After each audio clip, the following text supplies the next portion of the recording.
Facebook. Ahí está. Tuto, parece que ya agarró, te aviso en un ratito, dame un minuto. Ya, ok.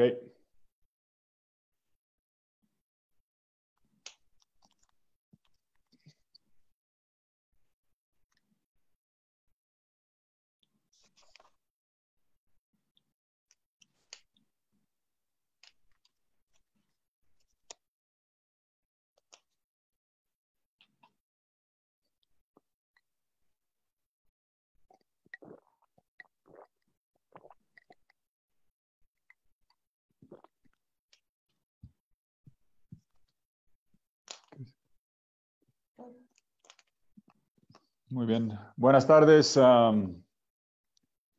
Empezamos. Muy buenas tardes. Estamos en Facebook Live nuevamente, 28 de abril, martes.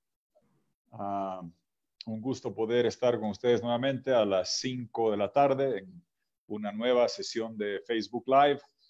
Les agradezco a todos los que se van a ir plegando. Vamos a ir esperando unos minutos para presentar a nuestro invitado, como siempre hacemos, para que la gente se vaya sumando al programa de Facebook Live, algunos comentarios iniciales, hasta que se plieguen, se sumen nuestros invitados, la gente que nos escucha, para que el doctor Foianini nos pueda conversar en esta tarde de 28 de abril. Inicialmente decirles que vamos a tener el gusto, así como venimos haciendo en estos programas en cuarentena, estamos en una cuarentena sanitaria y también política, venimos hablando con gente que puede ayudarnos, cooperarnos a entender mejor los temas económicos, como el doctor Ricardo Hausman, como don Enrique García, el tema de pruebas sanitarias, como hicimos con el doctor Aldo Bacaflores, bioquímico, el tema médico, con una compatriota practicante de una clínica de Sao Paulo, Diego Gamarra, el tema de la digitalización de los servicios para poder responder mejor a esta coyuntura de cuarentena. Hablamos con Juan Pablo Velasco de Pedidos Ya. En fin, hemos ido diversificando los invitados. El próximo jueves, les anuncio desde ya, tendremos al doctor Francis Fukuyama, un cientista político de altísimo renombre, quizás de los más connotados del mundo. Trabajaba en el Johns Hopkins, una universidad muy prestigiosa en Washington. Ahora dirige unos centros de la Universidad de Stanford. Tiene una innumerable cantidad de libros, desde El fin de la historia y El último hombre, hasta los del nuevo orden, El orden político, que es un libro excepcional de 2 tomos, muy largo. Otro sobre confianza, uno de América Latina comparado con el mundo, otro del valor de identidad, los resentimientos que genera. Y con él vamos a hablar de los efectos, los cambios que va a traer el coronavirus al mundo, a la economía, a las prácticas sociales, culturales, y qué va a suceder con el planeta y con nuestra región. He conocido mucho, he conversado mucho con el doctor Fukuyama en el directorio del Inter-American Dialogue, el diálogo interamericano, buen amigo, y ha aceptado compartir con nosotros su tiempo este próximo jueves. Hoy tenemos al doctor Esteban Foianini, cirujano prestigioso, muy conocido en Santa Cruz, dirige una de las clínicas de renombre allá, la clínica Foianini. Ha estudiado en los Estados Unidos, en universidades de altísimo prestigio, Georgetown, George Washington University, después en Hawái, estuvo como internado en la parte militar, estuvo en zonas, tiene una vida muy interesante, como zonas como Macedonia, Kosovo. Nos hablará un poco de comparar cómo es lidiar con el virus y cómo es lidiar con situaciones médicas en el campo militar también. Él es de Santa Cruz. Con él queríamos hablar inicialmente. Gracias, le damos la bienvenida, ya lo tenemos ahí, al doctor Esteban Foianini. Un gusto, doctor, que puedas acompañarnos acá, y la razón por la que te invitamos es que en un momento como este, que hay que mejorar la coordinación sanitaria, tanto a nivel de sectores, de gremios, como de regiones, en un momento que se está evaluando el prolongar la cuarentena, cómo prolongarla o no, lo que queríamos es, con un par de cuadros que queremos mostrar como introducción, conversar contigo, que estás al pie del cañón practicando directamente allá, y el par de cuadros que queríamos mostrar es el siguiente, si pueden ayudarnos a poner un cuadro que se publica en worldometers.info, que sale siempre, se actualiza cada día con algo de rezago. El cuadro ese vamos a compartir la pantalla. Si lo pueden ver, espero que lo puedan ver.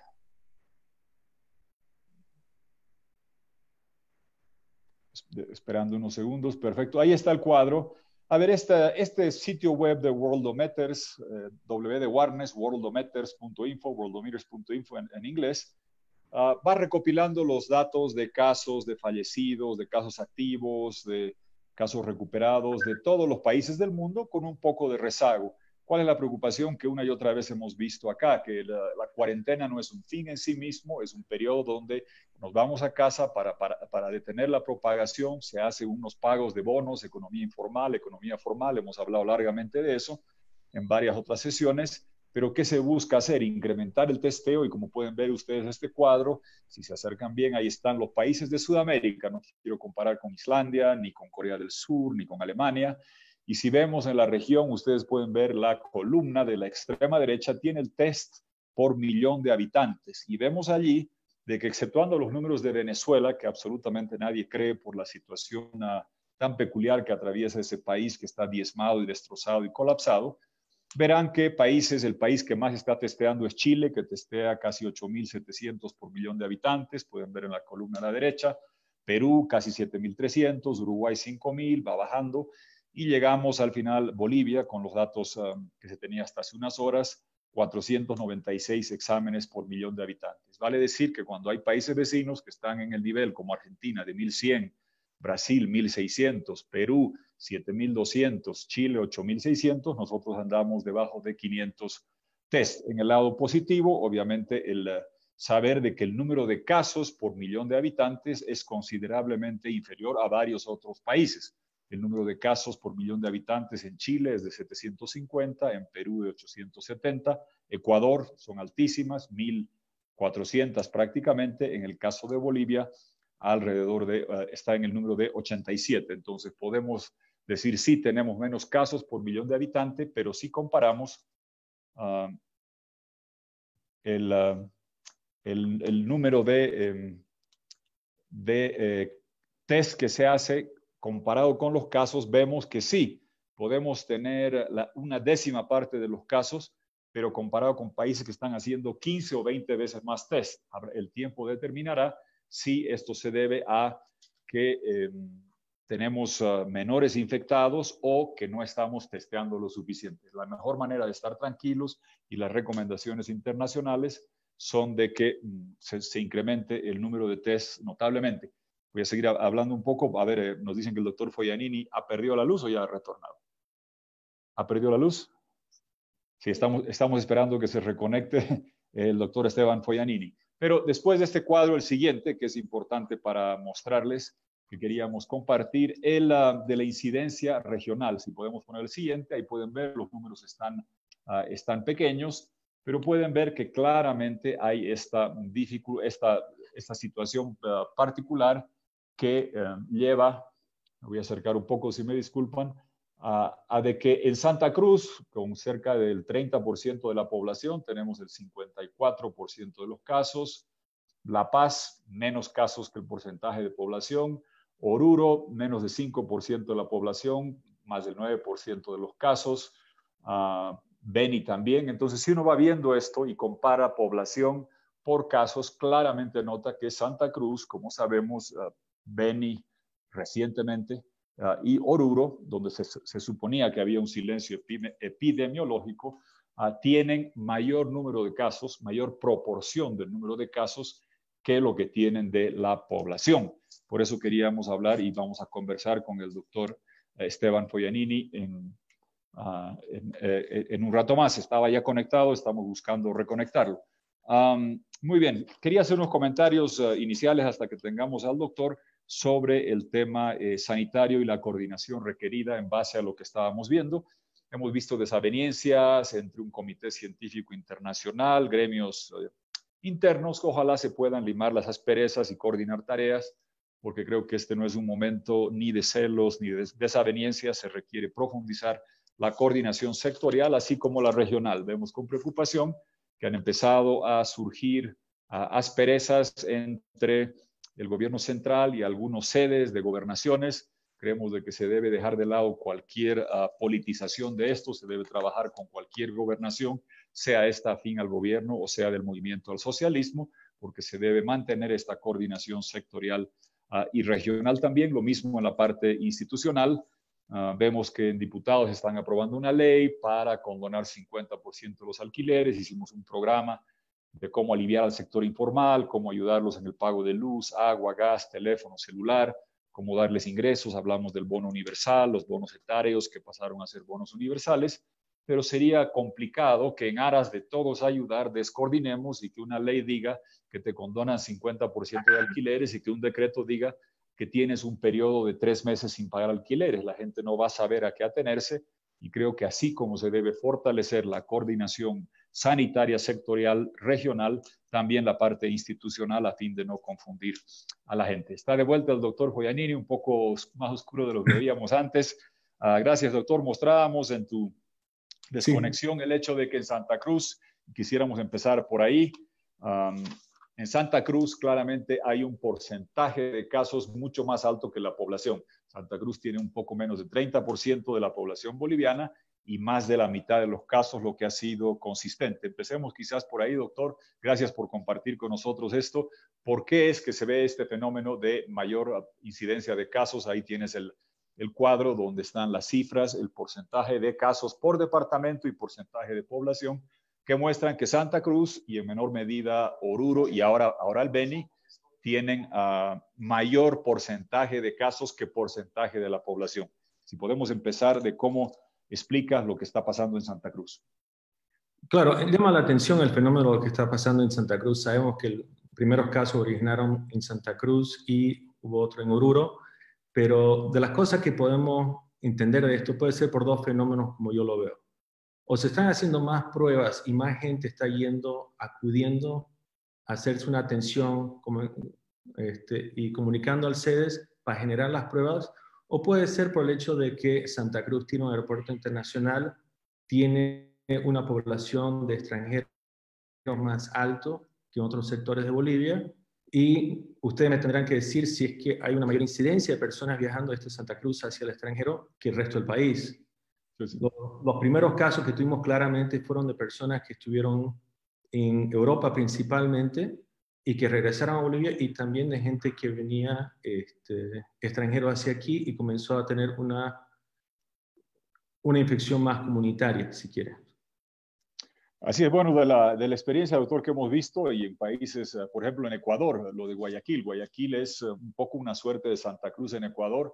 Tienen muchos migrantes en Europa, en España, por sobre todo, de ahí han entrado muchos. Y como viajero frecuente puedo atestiguar de que de La Paz para viajar a la Asia, Europa u otros lugares, generalmente tengo que ir por Santa Cruz, porque de Santa Cruz hay las conexiones para Lima, para Bogotá, para Panamá, para Miami, para Madrid. De La Paz solo podemos ir a Lima o a Bogotá, se podía ir antes. Entonces, claramente hay mayor flujo internacional, hay vuelos directos que llegan de Europa y como tú señalas también, hay más movimiento internacional, es más una sede Santa Cruz de muchas empresas internacionales. Pero quizás nos puedas aclarar algo de la mitología que recuerdo cuando empezó el coronavirus. Se hablaba de que empezó en el hemisferio norte, en China, en Europa, Estados Unidos, que estaban en invierno y que poco menos acá, que estábamos en verano, no había que preocuparse. Y luego vemos lo que pasó en Guayaquil, lo que pasa en Santa Cruz, y claramente no había ningún sustento para esa mitología. ¿En qué quedó eso de que el coronavirus no le iba bien en zonas calurosas? No, eso quedó desmentido claramente. Me acuerdo de ese mito cuando salió y se hablaba que nos iba a tocar a nosotros durante nuestro invierno, y pensamos que íbamos a tener unos meses para estar protegidos y aprender las lecciones de las cosas que habían pasado en los otros países para prepararnos mejor. La realidad es que el cambio climático no le hace gran diferencia. Santa Cruz es claramente más caluroso que la gran mayoría del país y somos el departamento más afectado. Y hoy en día se ve grandes incidencias de infecciones en el hemisferio sur, a pesar que no hemos entrado todavía a la época de gripe. Así es. Doctor, si nos podrías, a la gente que nos está siguiendo, tu clínica trata estos casos. Hemos sido siempre en este programa muy respetuosos, nunca he dado el nombre de ninguna, aunque hayan estado publicados en prensa, de ningún afectado por coronavirus, y en el caso tuyo tienes que tener cuidado también en el número, no cuantificar ni ser demasiado específico, pero en líneas generales, tu clínica está atendiendo casos de coronavirus. Si nos puedes dar ilustrar a la gente sobre los exámenes, los test, si están haciendo en tu clínica, y en el caso del coronavirus, cuando tratan a la gente, tienen áreas especiales, cómo están tratando a los pacientes que llegan afectados por coronavirus. Sí, con muchísimo gusto. Nosotros vimos el problema que se venía originando del coronavirus de este enero y tenemos la suerte de que nuestro gerente general, aparte de hacer gerencia, es infectólogo, es un doctor argentino, que era un antiguo jefe de infectología del Hospital Austral, el doctor Rodolfo Quiroz, una persona con mucha experiencia, y él rápidamente liderizó la preparación de la clínica para afrontar esta pandemia.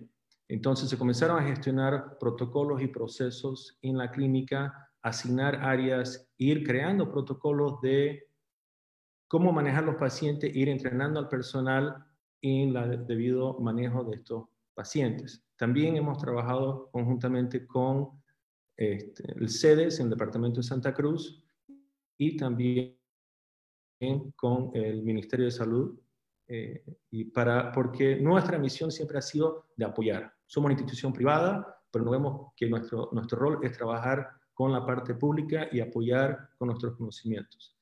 Entonces, la mayoría de los pacientes que han llegado a la clínica han sido pacientes de manejo ambulatorio. Vienen a la clínica, se reportan que tienen fiebre, que tienen molestia, todo paciente antes de ingresar está entrando con barbijo a la institución y de ahí se activa, si es que bajo las primeras preguntas hay una sospecha, pasa a un área que se llama triaje y se activa el protocolo COVID. Entonces el médico entra apropiadamente vestido para recibir al paciente y proceder a hacer las preguntas y el examen físico.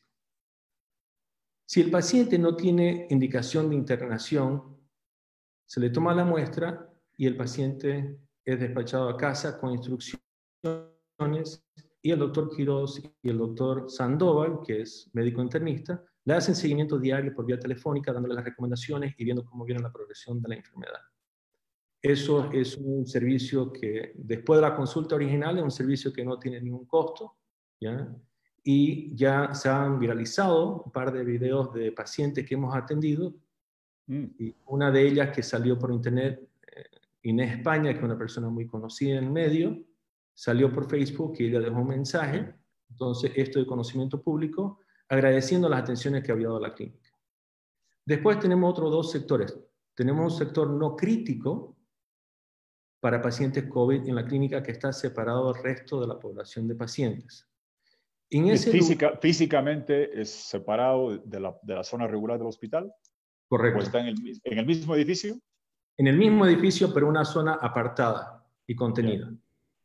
Entonces, los pacientes están en su habitación y están siendo atendidos ahí, algunos con y otros sin oxígeno, y reciben el apoyo o soporte médico, y el tiempo de internación varía entre 1 semana a 2 semanas. El personal usa todas las medidas de precaución para ingresar y el retiro de la ropa cuando salen de la habitación. Y los pacientes, hemos tenido varios que han ingresado y de ahí han podido irse a su casa con las restricciones de aislamiento y después el seguimiento de parte del doctor Quiroz y el doctor Sandoval. Finalmente tenemos el área de mayor complejidad, que sería la terapia intensiva. La terapia intensiva es la unidad donde están los pacientes que están con problemas críticos y amenaza inmediata a su vida. En esa zona, típicamente los pacientes COVID que se trasladan ahí es porque ya no pueden respirar por su propia cuenta. Esto representa más o menos 5% de los pacientes que tienen la infección, en la mayoría de los estudios, y se procede a hacer una ventilación mecánica. He visto los memes que circulan que la ventilación mecánica no funciona, hay unos audios que circulan que este es un problema de una vasculitis, una enfermedad tromboembólica, que significa que es de los vasos sanguíneos y de coagulación, y que lo que está mal el manejo con ventilador. Desafortunadamente, esos memes confunden a las personas y eso es totalmente incierto.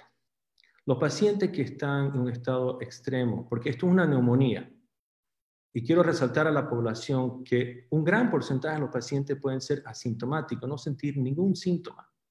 Otros pacientes sienten un pequeño resfrío, un poco de molestia en la garganta, de repente un poco de fiebre que pase un par de días, o algunos tienen una fiebre y una molestia que dura un poco más. Ese es aproximadamente el 80% y sospecho, porque no se han hecho suficientes pruebas en todo el mundo, pero sospecho que la incidencia de asintomático o con síntomas leves es mucho más grande. Pero en los estudios que salen habitualmente hablan de que 80% caen en esa categoría. De ahí 15% son los que nosotros internaríamos en una habitación, le damos un poco de oxígeno, necesita un poco de hidratación y no pasan a cuidados críticos ni están en peligro su vida. Finalmente, los pacientes críticos son los que pasarían a ventilación mecánica. En nuestra experiencia hasta el momento, por los protocolos, por el manejo que estamos haciendo, y no puedo dar un número preciso, pero puedo decir que hemos manejado de un momento a otro de las cifras que ha reportado el doctor Urenda de pacientes críticos intubados, entre 20 a 40% de los pacientes que han sido atendidos en Santa Cruz son críticos. O sea que es un valor importante. Sí, sí. Me complace tremendamente decir que hasta el momento no hemos tenido ningún paciente que haya fallecido en la clínica secundario a coronavirus y en la actualidad tenemos varios pacientes que han salido del ventilador y para mí es una gran satisfacción pasar por la terapia y ver los pacientes ya fuera del ventilador que hace unas semanas estaban en peligro inminente de vida y que del otro lado del panel, porque son habitaciones individuales que tienen un panel de vidrio, entonces yo puedo mirar hacia adentro del paciente y ellos me pueden ver y me miran, me sonríen, nos levantamos un pulgar, ¿ya? Le hacemos la señal de estamos contigo, todo bien. Le ponen like para el Facebook. Le ponemos un like. Entonces, esta enfermedad ha sido una enfermedad muy dura para mi personal, muy dura para los médicos y también para la población.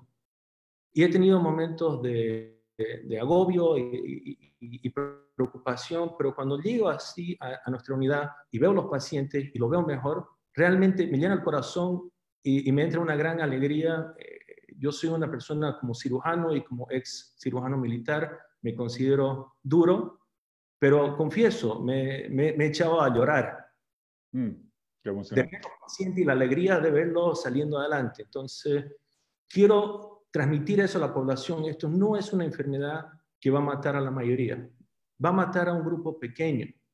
Y si nosotros no somos responsables y no hacemos las medidas de aislamiento social, disminuir lo que se llama la curva. ¿Y qué significa eso? Casi todos nos vamos a infectar, pero si nosotros no mantenemos aislamiento social, nos vamos a infectar casi todos al mismo tiempo y el sistema colapsa.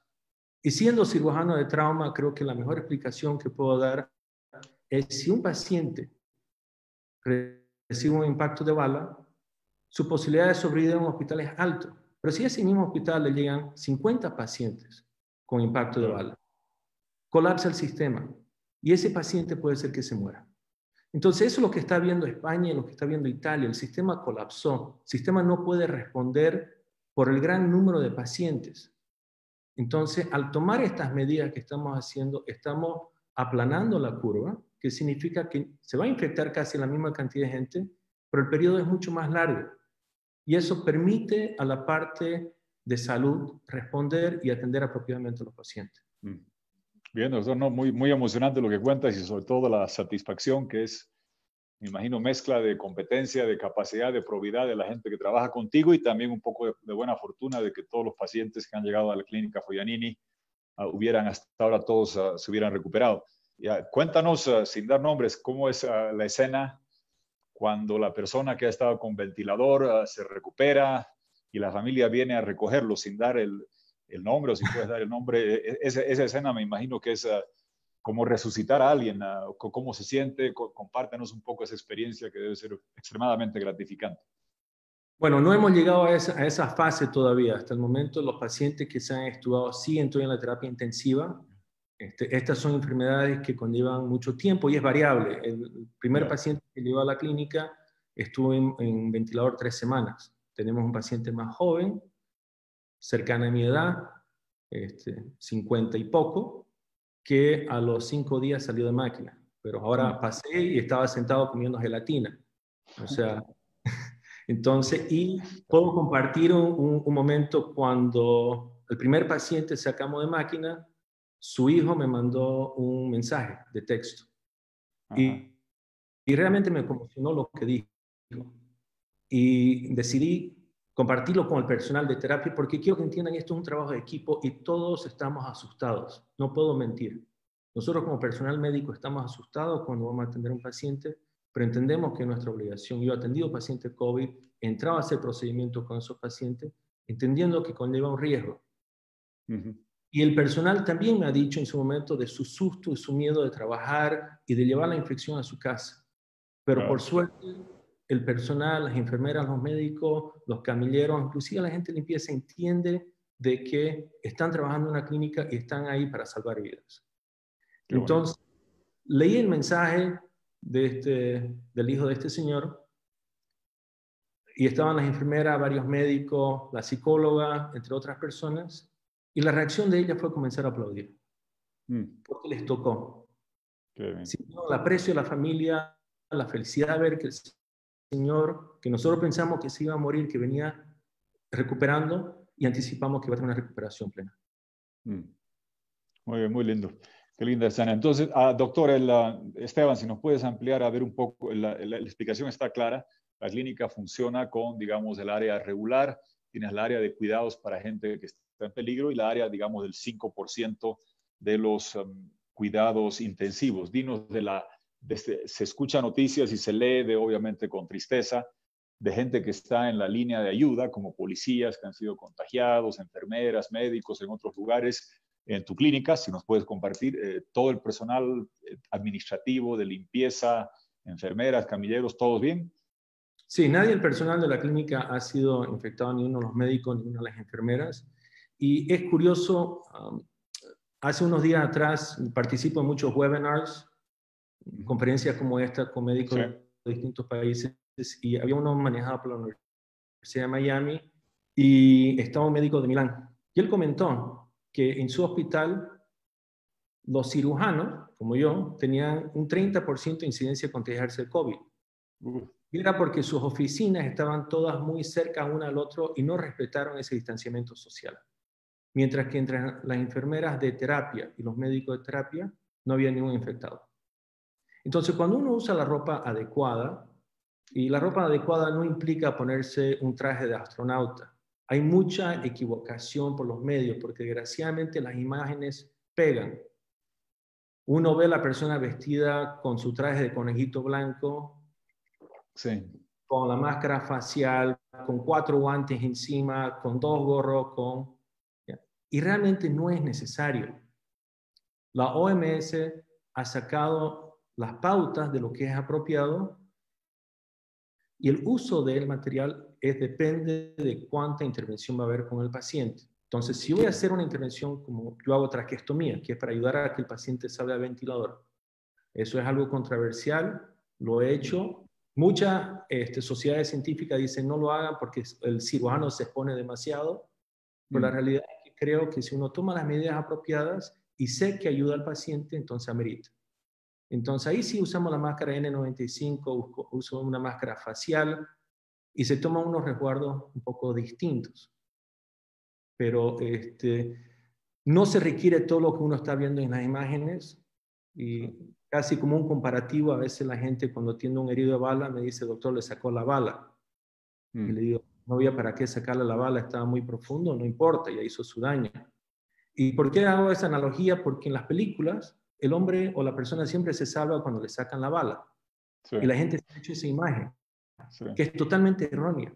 Y lo mismo, lo que uno se pone aquí, como dicen infectólogos, esto no es ébola. Ébola se contagia por secreciones y si hubieran heridas abiertas. Esta se contagia por aerosoles.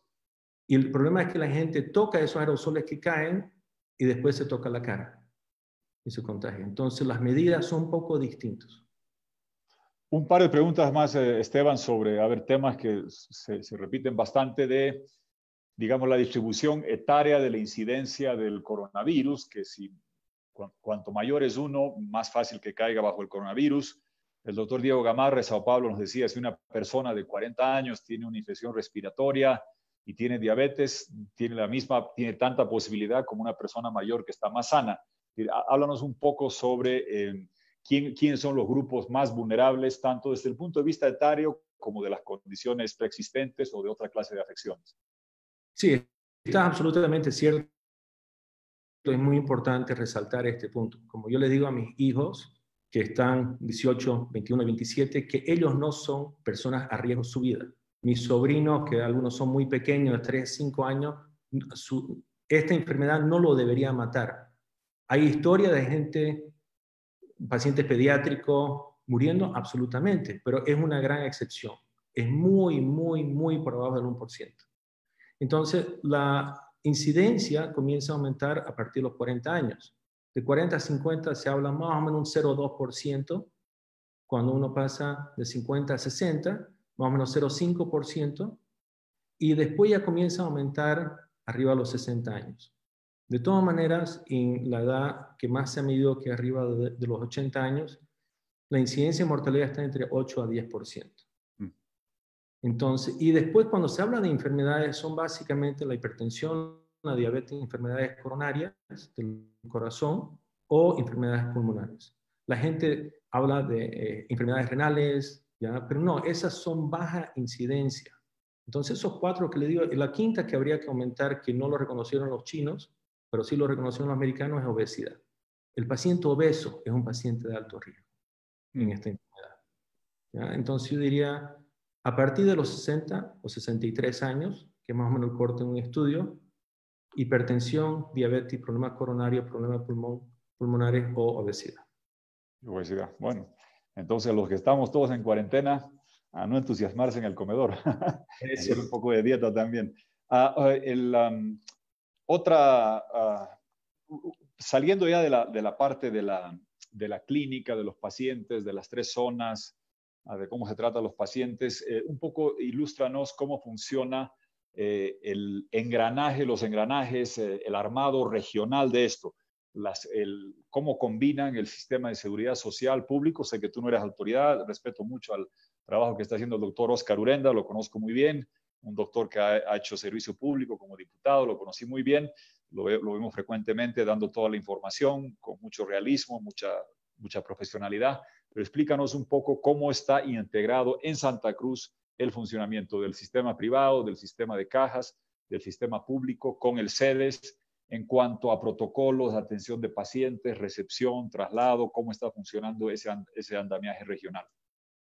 Sí, hemos tenido, yo hablo muy seguido con el doctor Urenda, tenemos una gran relación y realmente quiero aprovechar el momento para felicitarlo. Es un trabajo muy duro el que él tiene, trabaja arduamente, ¿ya? Y están proyectando para enfrentar a esta pandemia. Hemos hablado de hacer protocolo de la parte de la Sociedad de Medicina Interna. Trabajaron conjuntamente con CEDES y sacaron el protocolo de Santa Cruz. Nosotros después hablamos con el doctor Urenda para apoyar en alguna de esas medidas y también hemos tenido conversaciones con el gobierno nacional. Entonces, hay más que nada un acercamiento, un deseo de colaboración mutua, que es lo que quiero compartir. No se han establecido todavía protocolos, algunas veces tenemos problemas con transferencia de pacientes, porque hay algunos hospitales públicos que están designados para atender a estos pacientes, y queda claro que si un paciente llega a un estado crítico a la puerta de la clínica, nosotros lo tenemos que atender. Entonces lo atendemos y sacamos de ese problema de vida del paciente para posteriormente trasladarlo a la parte pública, porque si no son pacientes que tienen un seguro o pacientes particulares que tienen las condiciones económicas, no pueden quedarse en la clínica porque no le alcanza el dinero, ¿ya? Y desafortunadamente en nuestro país no hay un convenio donde el Estado nos ayuda a cubrir nuestros gastos. Entonces son gastos directos que nosotros tenemos que aportar. Y las cantidad de unidades de terapia intensiva, ¿cuántas tienes tú en el hospital y están todas destinadas al coronavirus por ahora o tienes otras, algunas de ellas, dedicadas para dolencias no relacionadas al coronavirus, cardíacas o cualquier otra clase. Claro, tenemos, en este momento, en nuestra unidad, tenemos la posibilidad de atender más pacientes y hemos tenido, como son boxes individuales y se siguen protocolos de ingreso y salida de cada habitación de paciente, entonces no hace una diferencia al tenerlos separados en el propósito. Pero tenemos y hemos previsto la posibilidad de expandir nuestra unidad de terapia intensiva y posiblemente dejar una terapia únicamente COVID. Hemos visto la provisión apropiada de ventiladores y aprovecho para decir, se ha hablado mucho de los ventiladores en el medio. Sí, en la clínica hemos hecho las provisiones para tener la cantidad de ventiladores que nosotros pensamos que van a ser necesarios de nuestro lado para afrontar esto. Pero la preocupación siempre es la cantidad de médicos e enfermeras capacitados también para trabajar. Porque la máquina puede trabajar 24 horas. El médico terapista o la enfermera terapista no puede trabajar 24 horas. Hay un momento que la gente termina muy cansado. Y es un ambiente extremadamente estresante. Vestirse con toda la ropa de protección es caliente, es incómodo, rápidamente se nubla la vista porque se empañan los lentes y es muy, muy claustrofóbico. Entonces, es muy agotador. Yo llego a casa a veces totalmente exhausto y yo no estoy las horas que están ni los terapistas ni las enfermeras trabajando en ese ambiente. Esteban, se habla mucho de expertos médicos y demás de fortalecer la capacidad sanitaria durante la cuarentena. Hemos escuchado bastante eso acá. Y que Bolivia está por debajo de los cánones o parámetros de cuántas unidades de terapia intensiva a nivel del país se debería tener. Se habla de que la OMS recomienda por la población que tenemos cerca de 1.200 y que estamos en bastante menos de la mitad de eso.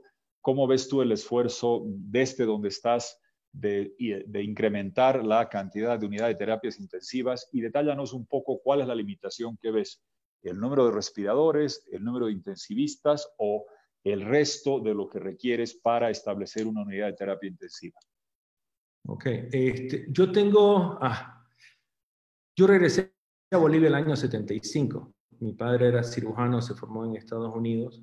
Y el motivo que levanto esto es cuando él llega a Santa Cruz, no existía ninguna unidad de terapia intensiva. Sí. Para ponerlo en perspectiva. Sí. Y él cuando crea la clínica pasa a ser la primera unidad de terapia intensiva privada en Santa Cruz. No puedo decir Bolivia porque no sé, pero en Santa Cruz sí. Y posteriormente se van formando unidades de terapia intensiva. Cuando yo regreso al país en el año 2002, no habían terapistas formados en el país. No habían profesionales con el título de terapia intensiva. Como parte de mi formación de cirujano, yo hice terapia intensiva, es parte de la formación en Estados Unidos, donde me formo. Hoy en día, todas las personas que trabajan en nuestra terapia intensiva son terapistas titulados, sea dentro de Bolivia o sea en el extranjero. Entonces, nosotros venimos con un problema crónico en el país que no es problema de este gobierno, ni siquiera puedo decir del pasado. Esto viene hace 40 años, 50 años. Y venimos queriendo ponernos al día, pero la realidad es que hay un problema crónico de eficiencia de camas hospitalarias, especialmente en la parte pública. Siempre se ha hablado de deficiencia o falta de camas en la terapia intensiva. Siempre se ha hablado de falta de camas en la parte pública. Pero no puedo aludir que este gobierno, ni siquiera el pasado, que claramente estuvo mucho más tiempo en gobierno, ¿ya? Son los culpables. Esto es un problema crónico boliviano, de que se han venido subsanando de alguna forma. Sí, sé que por lo menos a nivel Santa Cruz se están haciendo grandes esfuerzos, pero quiero que entiendan, una cosa es construir ambientes y comprar ventiladores, que sé que es lo que está haciendo ahora la gobernación, pero otra cosa es la preparación del profesional médico. Eso lleva años. Entonces, yo no puedo acusar al gobierno actual de una deficiencia en eso, porque eso no se hace en 5 meses o 4 meses. Eso lleva 15 años, 20 años. Entonces, tiene que venir una planificación a largo plazo en este país de preparación de profesionales. Y la otra cosa que vengo discutiendo dentro de esto, crearle la opción al profesional de regresar al país. Yo me sorprendo. Como tú. Claro, pero yo tengo ejemplos. Mi abuelo se fue en los años 20 a Italia. a estudiar y regresó a causa de la guerra del Chaco. Y lo uso como ejemplo porque él casi muere en las trincheras atendiendo soldados bolivianos por fiebre tifoidea. Pero él regresó a Italia por el amor que él tenía a su tierra. Mi padre se forma en Estados Unidos, pasa a tener ciudadanía americana, licencia norteamericana y decide volver a Bolivia a hacer lo mismo. Entonces, para mí fue más fácil. Yo llegué con cosas armadas. Los grandes héroes son mi abuelo y mi padre. Sí, qué lindo. Para muchos bolivianos que se forman muy bien, y tengo colegas que trabajan en Estados Unidos, que trabajan en otros países, que son bolivianos y que son profesionales muy reconocidos, le ha sido muy difícil volver a Bolivia, porque no está hecha la estructura. Eso está cambiando y ha ido mejorando, y nosotros estamos en un trabajo arduo de atraer a gente de afuera para que vuelva a Bolivia y presten su conocimiento aquí y que puedan trabajar de la forma como fueron entrenados. Pero eso lleva tiempo. Qué gran. Muy bien, muy buena cosa. Necesario y ejemplo lo que has hecho tú, además ya tercera generación comprometida de esta manera en Santa Cruz. Y sí, volviste a Santa Cruz, ¿cuándo dijiste? ¿75? Yo volví a los 8 o 9 años. Yo tenía 9 años. Y Santa Cruz estaba hasta el segundo anillo y éramos 250,000 habitantes. Me acuerdo muy bien, yo ahí tenía 15 años y bailaba en los cafecitos y jugaba básquet ahí con varios de mis amigos, Chino Becerra y varios de los doctores que has conocido. Exacto. Mis compañeros de La Salle. Una última pregunta de parte mía, de ahí tengo varias de la gente que te está haciendo, que te las iría haciendo, Esteban. Se habla mucho del el respirador, unidades de terapia intensiva y demás. Dime si te dan un espacio en un coliseo, en un hotel, un lugar donde puedas improvisar, como hemos visto en países de Europa, unas salas de terapia intensiva. ¿Qué es lo que se requiere? ¿Qué es lo mínimo? Aparte del personal, que claramente es una limitante no tener suficiente personal cualificado, pero ¿qué es lo que se requiere? La gente tiene muchas veces obsesión por el respirador, pero ¿cómo instalarías una sala en un hotel? Si te dan un espacio en un hotel y te dicen, haga usted aquí 20 salas de terapia intensiva, ¿qué requiere cada una? ¿Y en cuánto tiempo se puede hacer?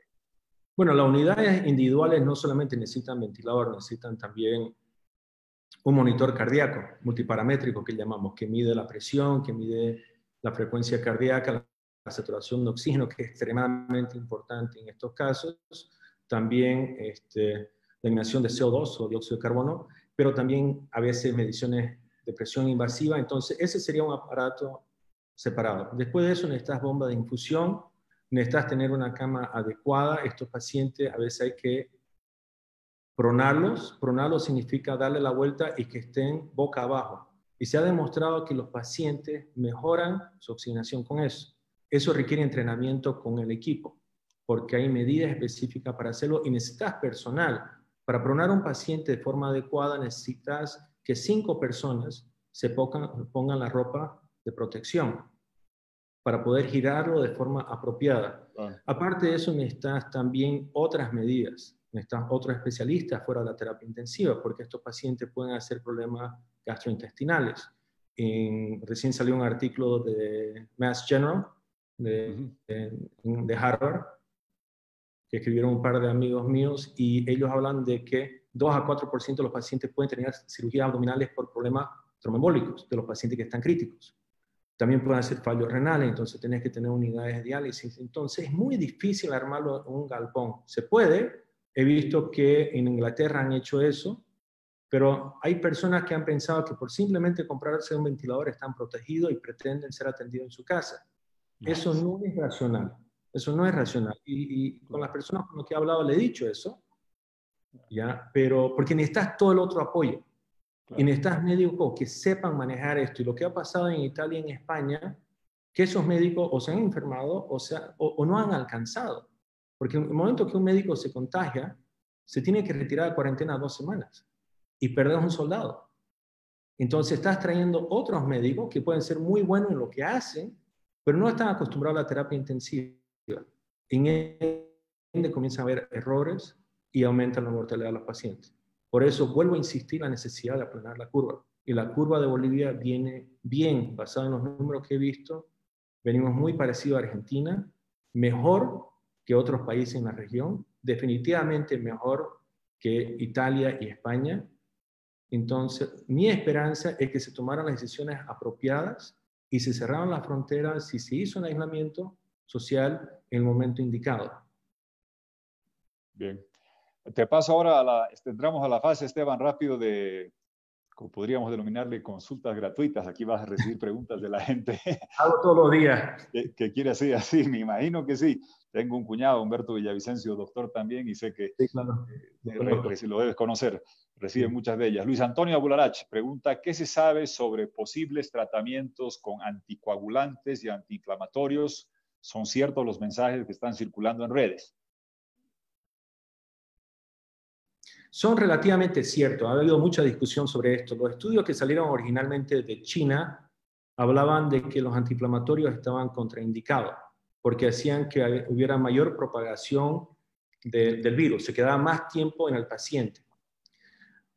Hoy en día sabemos que no damos corticoide y la gran mayoría de las recomendaciones de organizaciones que hacen protocolos, y nosotros vamos y nos fijamos en los protocolos internacionales, no lo recomiendan. El único momento que nosotros usamos corticoides en pacientes que están en terapia intensiva, o sea, el paciente crítico, que tiene lo que se llama un shock refractario, que significa que la presión no levanta y el paciente no está respondiendo y se le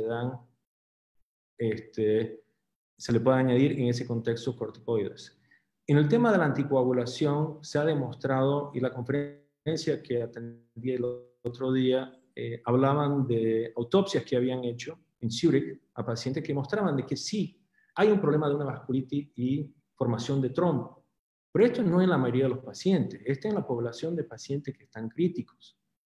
Entonces, todos los pacientes que pasan a la terapia intensiva en nuestra unidad reciben anticoagulación, pero reciben anticoagulación a una dosis que no lo pone a riesgo al paciente. Mientras más anticoagulo el paciente, mayor riesgo de otras complicaciones.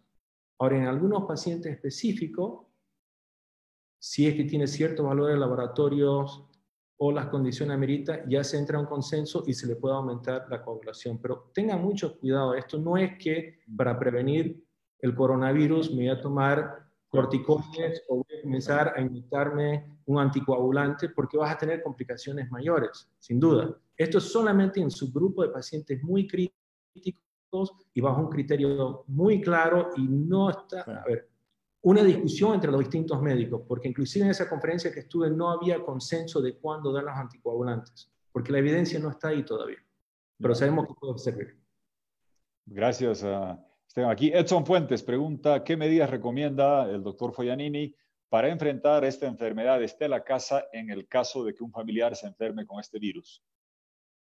Bueno, hemos tenido pacientes con esas condiciones y realmente la recomendación es aislamiento. Si uno tiene una persona de riesgo, voy a dar se me viene a la mente una pareja que nos contactó al inicio de esto y tiene su madre mayor viviendo en la casa. La pareja salió positivo y ellos han hablado en video, o sea que no estoy divulgando información privada, pero la madre se la aisló y ella se quedó en una habitación sola. Entonces, ellos preparaban la comida siempre usando las mismas vajillas, los mismos platos, los mismos cubiertos, y se la llevaban y se la dejaban a la puerta y se alejaron. Le abría la puerta, me imagino que le llevaban todas las cosas que necesitaba para estar ahí, su jabón, su shampoo, para hacerlo así más coloquial, pero se crea un aislamiento dentro de la misma casa. Y en otras instancias, si uno no tiene una persona de riesgo, puede decir que la unidad de familia se queda confinados todo dentro de la casa, como el caso de una pareja joven con hijos pequeños que no tienen enfermedades de base, ellos pueden seguir conviviendo, pero sería incorrecto que salgan de casa. En esas situaciones le pedimos de que usen servicios de llevada de comida hasta su casa o que familiares le depositen comida en la puerta de la casa. Claro. ¿Ya? Pero que no deberían salir porque toma el riesgo de contagiar a otras personas. Y por lo menos en la clínica mantenemos un contacto telefónico muy cercano, tienen los celulares nuestros, nos pueden llamar en cualquier momento si es que hubiera un cambio en su condición. Y como dije el doctor Sandoval, el doctor Quiroz hace un seguimiento diario de los pacientes, sin costo, quiero aclarar, porque sí es sin costo, ¿ya? A estos pacientes que han sido atendidos en la clínica. Gracias, Esteban. Javier Sarmiento pregunta, ¿cuál es tu criterio sobre el manejo de la cuarentena, dado que el sistema de salud no está preparado para un crecimiento exponencial? Bueno, eso va más allá del problema de Bolivia. Venía hablando de que Bolivia viene con un problema crónico, especialmente en la parte pública, de camas hospitalarias y de terapia intensivas. Y eso tiene que ser acompañado con formación de profesionales, que eso desafortunadamente lleva muchos años para hacerlo. Entonces, lo que estamos dando es, estamos permitiendo al gobierno, y sé que el CEDES, no puedo hablar del gobierno nacional porque no he tenido mucho contacto con ellos, pero el CEDES está tomando medidas para prepararse para ese aumento de pacientes y acomodar para afrontar eso. Entonces, quiero reconocer y quiero aplaudir el gran esfuerzo que están haciendo, pero si nosotros no cumplimos con las medidas, seguimos saliendo a la calle, nos juntamos con amigos, ya nos abrazamos en público, va a hacer de que la curva termine con un pico muy alto y que demasiadas personas se contagien y todos esos esfuerzos van a ser en vano. Entonces, aquí el gobierno está haciendo las cosas debidas, pero la población también tiene que acompañar con esas medidas. Y como ejemplo, perdón, que lo alargo, me sorprendió tremendamente, a mí me gusta el fútbol, y vi la Champions, y el partido de Atalanta contra Valencia, el estadio lleno, ¿ya? Y los otros partidos de la Champions, los estadios vacíos. Y 30% de la población que fue al estadio terminó con coronavirus. Así es. ¿Ya? Y esta gente volvió, y ahí comenzó el gran brote dentro de lo que es España. No digo que haya sido solamente por ese partido, pero fue un error garrafal de medidas públicas y es reconocido porque ya el mundo ya hablaba de este problema. Entonces yo creo sinceramente que la separación ayuda. Hay videos que circulan que dicen que no es necesario, hay ejemplos de países escandinavos que han tenido buenos resultados, pero son escandinavos. Así es. Cada cultura es distinta. La cultura asiática son distintas. Nosotros como latinos somos distintos. No digo que uno es mejor o peor. Somos distintos. Entonces, en una población que es muy organizada, de repente podés hacer eso, como los países escandinavos. Pero en los países nuestros, o en mismo España e Italia, que son más parecidos a nosotros, de mucho abrazo, de mucho juntarse, de mucha tertulia, no funcionaría. No funcionaría, porque somos así, somos lindos de esa forma. No, claro. no quisiera cambiarme. Claro, yo creo, Esteban, a esas alturas yo leo de que ya reconocen el alcalde de Bérgamo el error que fue ese partido de Valencia en el norte de Italia, que fue, dijo, una bomba de propagación, la llamó así el alcalde de la ciudad. Esa marcha de Madrid, y no solo de Madrid, en todas las ciudades de España por el Día de la Mujer, con decenas de miles de personas, fue un acto de contagio masivo, creo que hoy lo reconocen así en España. Y también el otro partido, hablando de la Champions, el de Liverpool, he leído del alcalde de Liverpool, que también habla que el partido de Liverpool contra el equipo de Simeone, el Atlético Madrid de Simeone. Así es, que también ahí hubo una gran cantidad de contagio. Está claro de que evitar la propagación requiere este aislamiento, está demostrado, es evidente que alguien puede citar el ejemplo de Suecia, pero aquí no somos suecos, como dice, somos más parecidos a España e Italia, y creo que lo que se está haciendo es sano y bueno. Aquí Joaquín pregunta, ¿qué opinas sobre los rumores de que el dióxido de cloro es la cura del coronavirus? Hay un video que se está volviendo viral, ojalá que no sea el de Trump, que parece que quería tomar Clorox. Es muy parecido al Trump. A ver, yo entré a una discusión en la Sociedad Boliviana de Cirugía porque se levantó este tema y lo investigué un poco, no perdí mucho tiempo, pero la persona que emite ese video es un alemán que lo viene proponiendo eso hace años para todo tipo de enfermedad y parece que ni siquiera tiene un título profesional. Creo que cualquier persona puede entrar por internet y poner Jorge Quiroga y sabe todo el historial de Tuto Quiroga. Cualquier persona puede poner Bienini y va a saber mi historial.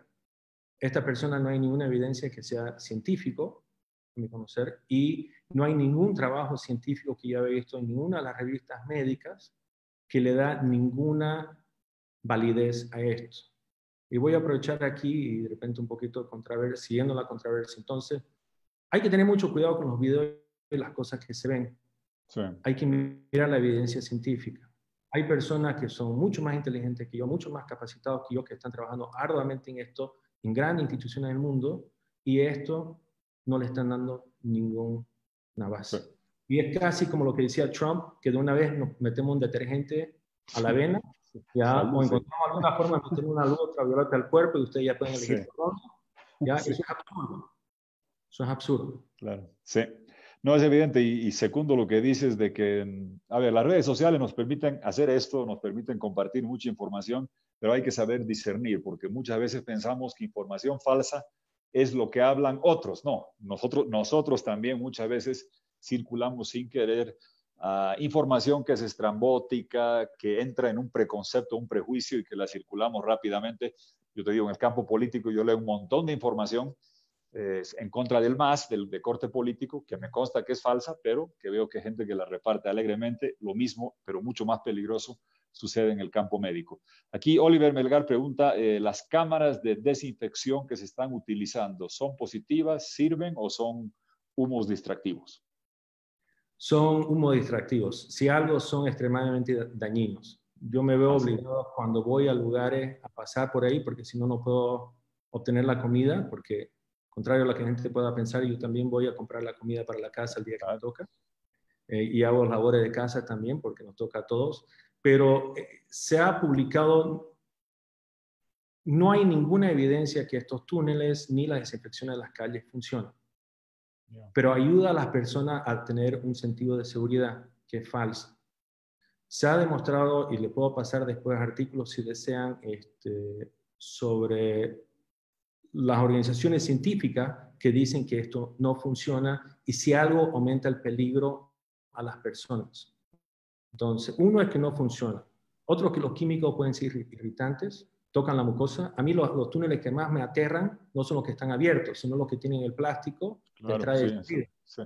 Entonces, estamos diciendo que no debemos tocarnos entre nosotros, pero pasa una persona adelante mío y toda su cara se estruje contra eso, y posteriormente yo estrujo toda mi cara contra eso, y vamos, o sea, y eso no está limpio.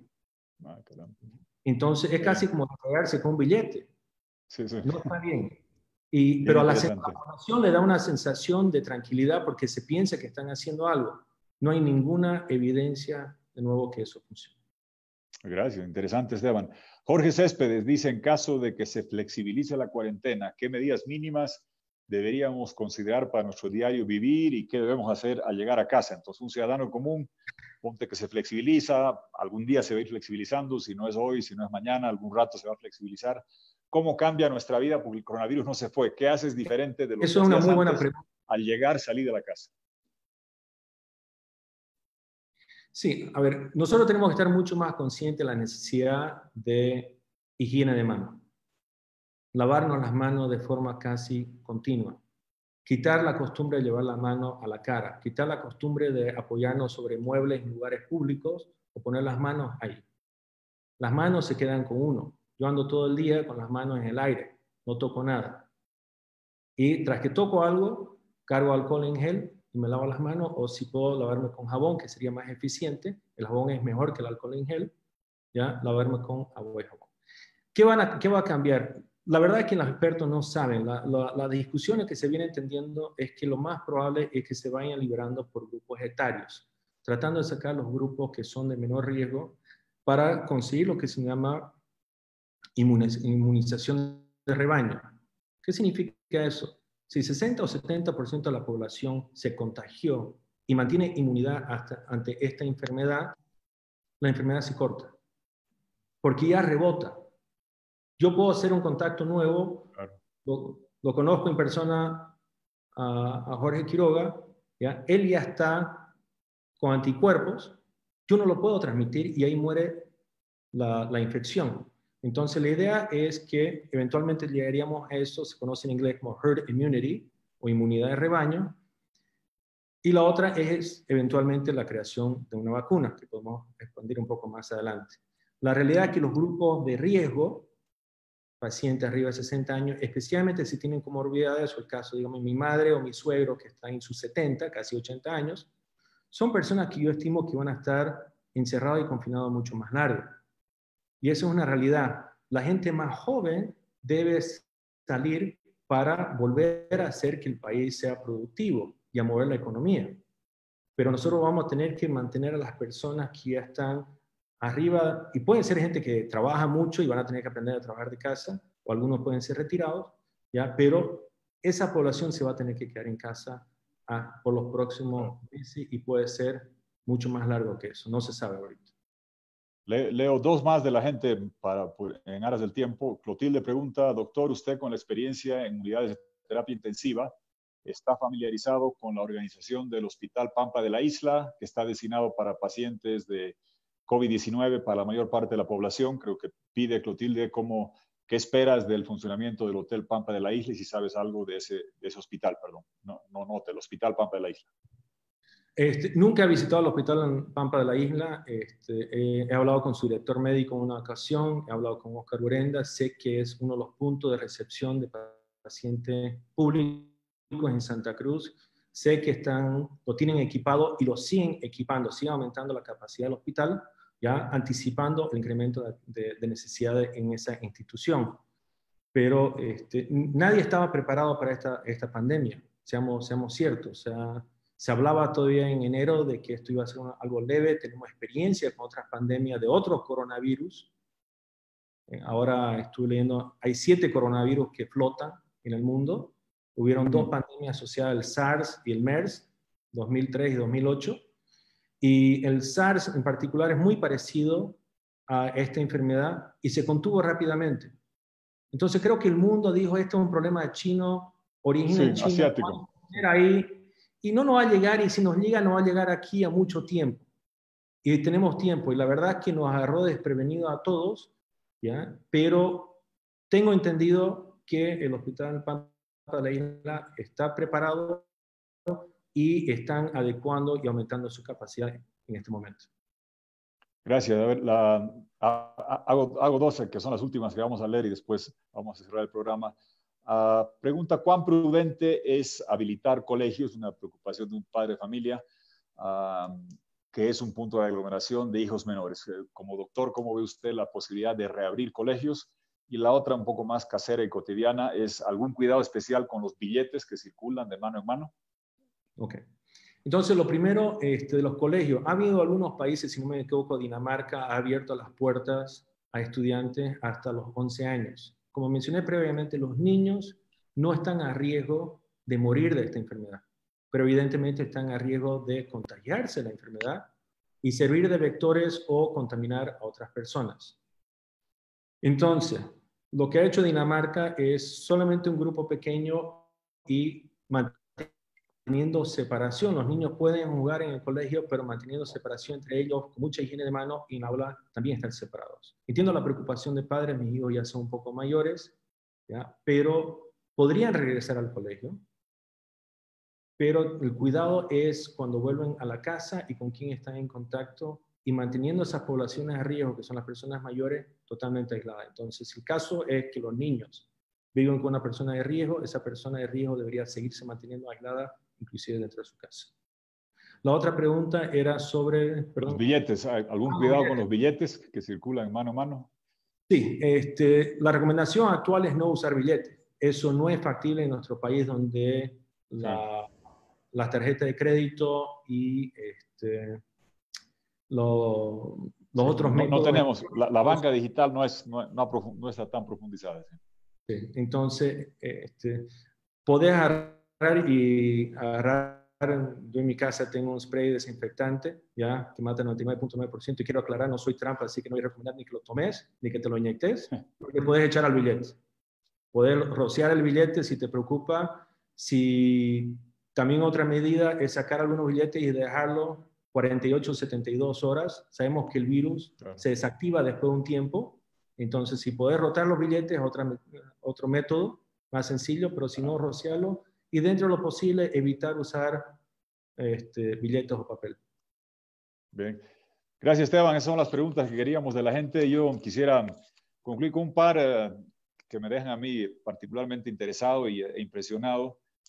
Tú has tenido, no sé cuánta gente como tú habrá en Bolivia que ha tenido experiencia médica militar y en lugares como Macedonia, Grecia, en la zona de los Balcanes, con fuertes militares, y ahora enfrentas el coronavirus. A ver, en Estados Unidos, en Europa debe haber gente que ha tenido esa experiencia en los dos campos, pero en Bolivia me imagino que muy pocos. A ver, danos un contraste, ¿cómo es la diferencia entre estar en una zona como en Macedonia, en Kosovo, donde llega gente herida de bala, que es una clase de tensión, y esto otro, el coronavirus, donde tienes que estar atento al contagio. Danos un poco un contraste de esa interesante faceta profesional personal tuya.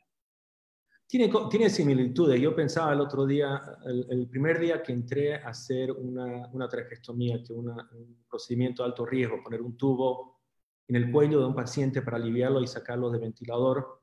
Y obviamente hay un gran riesgo de aerolizar, que salga mucho virus y la incidencia de contagio podría ser muy alto. Y la otra preocupación, y no hay clara evidencia, es que se habla de la carga viral. Una cosa es que te infectes de poco virus y tu cuerpo comienza a adaptarse, y otra cosa es que te tira una bomba. Y esto sería una bomba. Esto es una carga grande de virus. Entonces, antes de entrar a la habitación, pasamos por toda la rutina, discutimos qué íbamos a hacer, hay todo un proceso de planificación, pero mi adentro estaba asustado. De la misma forma, cuando fui a Kosovo y sabía que entraba a una zona que tenía que estar armado, siendo cirujano, andaba armado con una 9 milímetros, tenía mi chaleco antibala, mi casco de Kevlar, ya tenía que viajar en helicóptero o carros blindados, ya con amenaza de ser asaltado. Entonces hay una aprensión, hay un temor, pero como todo uno llega a sobrepasarlo y comienza a racionalizar. Entonces, el decir que uno no tiene un temor sería irreal, uno lo tiene, pero uno tiene que afrontar eso, saber que uno está haciendo lo mejor posible, saber el motivo que uno lo está haciendo, en este caso, para ayudar a que un ser humano salga adelante y llegue a sobrevivir. Y esa es nuestra misión como médicos, ¿verdad? Y lo tomo muy en serio. Y el personal de la clínica también, y lo hemos conversado. Entonces, ahí son las similitudes. También en Kosovo aprendí a trabajar en ambientes austeros, con pocos recursos. Éramos 2 cirujanos, teníamos que hacer toda la parte de cirugía, problemas vasculares, urológicos, de tórax, áreas que no manejamos con frecuencia. Aprendí a manejar las por minas antipersonales, que posteriormente me ayudó aquí en Bolivia también, porque cuando llegué, para mi gran sorpresa, habían minas antipersonal en Chapare, y durante un año más o menos recibimos 50 o 60 policías y soldados lesionados de esa forma. Yo ya tenía la experiencia, e inclusive tengo una charla que daba internacionalmente, se llama De Kosovo a Bolivia, y es mi experiencia antipersonal y cómo se maneja. Interesante. A ver, si tienes el video me lo pasas, de las minas antipersonales a los cazabobos del Chapare. Interesante la experiencia. A la última pregunta, lo personal. Uno ve a veces videos de gente de tu profesión en otros lugares, o que viven en un bloque de departamentos, de un edificio, y ven a la enfermera y la gente se empieza a asustar. En lo personal, ¿a ti cómo te ha cambiado el coronavirus? ¿Relación con tu familia? ¿Abrazas menos? ¿Besas menos? ¿Cómo te cuidas? ¿Qué ha significado para ti el coronavirus desde el cambio personal? Porque eres un doctor conocido, saben que tienes una clínica grande, que estás atendiendo a pacientes, y a veces la gente empieza a ver a los propios profesionales más valiosos, que son los del sector médico, como si fueran unos talibanes con una granada a punto de detonarla, y aléjense, aléjense. ¿Cómo te ha afectado en lo personal? ¿Cómo te ha cambiado la vida en lo personal? Sí, eso es una muy buena pregunta. La verdad que eso es un fenómeno que ocurre a nivel mundial. Ha habido incidentes en Estados Unidos, en misma Europa, ¿ya? Pero se me viene a mente Estados Unidos de enfermeros o médicos que han sido atacados, porque en Estados Unidos se acostumbra que la gente sale del hospital con la ropa de trabajo. Entonces lo identifican y han sido asaltados y han sido insultados, inclusive han venido y han echado desinfectante en spray. Ha habido personal de la clínica que también ha sido hostigado por sus vecinos, y eso habla de la ignorancia, no la ignorancia nuestra, una ignorancia universal. Nosotros estamos ahí para ayudar. Queda claro de que yo tomo todas las medidas antes de salir de la clínica, ¿ya? Y mi rutina es, yo si voy a parar a comprar comida, por decir, voy y compro comida primero y de ahí voy a la clínica, y de la clínica regreso a mi casa. Antes de saludar a mi familia, voy a entrar a una cosa personal, pero en el garaje de mi casa me saco mi ropa, me quedo en calzoncillo, para ser honesto. Dejo los zapatos afuera, no hay evidencia que eso sea importante, pero lo he hecho una rutina y no me hace daño. Ingreso a la casa, inmediatamente me lavo las manos, llevo la ropa a lavar, de ahí vuelvo, me lavo las manos y me subo y me ducho. y recién después de eso voy más cerca a mi familia. Y creo que hasta que no tengamos mejor entendimiento de esto, no hace daño lo que estoy haciendo, ¿ya? No hay evidencia que eso sea necesario, pero es la medida que yo recomendaría a las personas. Y recién ahí me acerco y estoy en contacto con mi familia. También he discutido la posibilidad de que si esta enfermedad comienza a aumentar la incidencia, yo estoy más tiempo metido en la clínica y con más pacientes COVID, que tomar la decisión de aislarme de mi familia.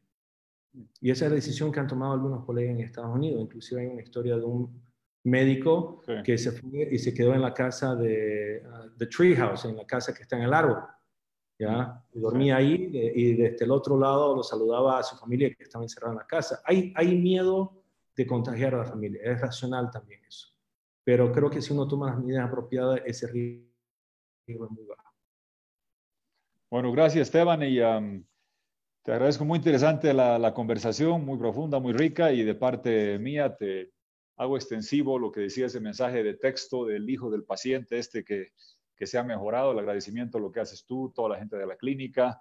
Yo sé que debe ser muy fácil decir, ajá, el doctor Esteban Foglianini, qué suerte que tuvo, pero hiciste algo admirable, que es volver a tu país, evidentemente a seguir el legado de la familia, pero los que hemos tenido oportunidad de estar afuera sabemos que podías haber estado muy cómodo en otras partes del mundo y que volviste acá a trabajar. Y lo que has señalado me parece muy interesante, cómo hacemos programas. A mí siempre me ha interesado mucho eso de repatriar talentos en el área de políticas públicas. Hicimos algo con el Estatuto de Funcionario Público, se avanzó bastante y creo que con orgullo teníamos a gente como José María Bakovich, que en paz descanse, que después de servir en el Banco Mundial y aprender mucho, acá nos ayudó con Carlos Kempf a hacer mucha infraestructura y caminos, pero lo que es en la parte médica siempre es más complicado. Ojalá que puedas extender y profundizar esta iniciativa de aprovechar esta desgracia del coronavirus para crear alguna clase de programa que tiene que ser hecho en una combinación del Estado, sector privado, médico, para repatriar talentos, porque es evidente que tenemos talento médico regado por todas partes del mundo. Es célebre la comunidad de médicos en Chicago, en Chile y en España y diferentes partes del mundo. Ojalá que eso pueda plasmarse en una idea que podamos llevar adelante, pero te agradezco la oportunidad de haber compartido esto con nosotros y, repito, concluyo secundando las palabras de ese emocionantes palabras del hijo de un paciente, de haber pocas cosas tan gratificantes como ver los ojos de un hijo cuyo padre ha salido sano y salvo después de tener días de enorme angustia producto de lo que están haciendo. Y mi aplauso y mi homenaje a ti y a toda la gente que trabaja contigo en la clínica Foglianini, y a través de ustedes a todos los médicos, enfermeras, doctoras, personal que limpia, porque no solamente son ustedes, la gente que limpia, la gente que cobra, la gente que administra, todo el personal que trabaja en los complejos médicos. Gracias, Esteban. Tus palabras de despedida. Te agradezco mucho esta oportunidad. Para mí es realmente un honor ya poder compartir contigo y con toda tu audiencia. Y quiero mandarle mensaje. Esto se puede vencer. Lo primero, y la responsabilidad recae en cada persona. Cuidémonos, mantengamos la distancia. ¿Ya? Y lo que dices del trabajo entre la parte pública y la parte privada es una parte que yo trabajo mucho, de hace mucho tiempo.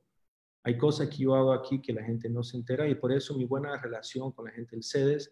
He venido colaborando con temas de trauma, con temas de la ambulancia, trayendo gente de Estados Unidos para ayudarlo. Y esto porque hay un interés de parte mía y de la institución, ¿ya?, de trabajar con la parte pública y fomentar y dar nuestra experiencia para que todo mejore. Entonces, yo busco que al futuro se siga trabajando tanto en la parte de salud como en otras áreas entre las dos partes de la economía boliviana, ¿ya? Porque eso va a hacer que este país mejore. ¿Ya? Te agradezco de corazón. Gracias. Gracias. Muchas gracias.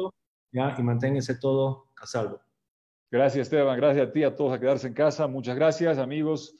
Hasta las 6:10 de la tarde de este 28 de abril. Gracias por acompañarnos, amigos, amigas, todos. El próximo jueves, 5 de la tarde, como les anunciaba, con el doctor Francis Fukuyama, renombrado cientista político, enseña en la Universidad de Stanford, autor de muchos libros. Conversaremos con él.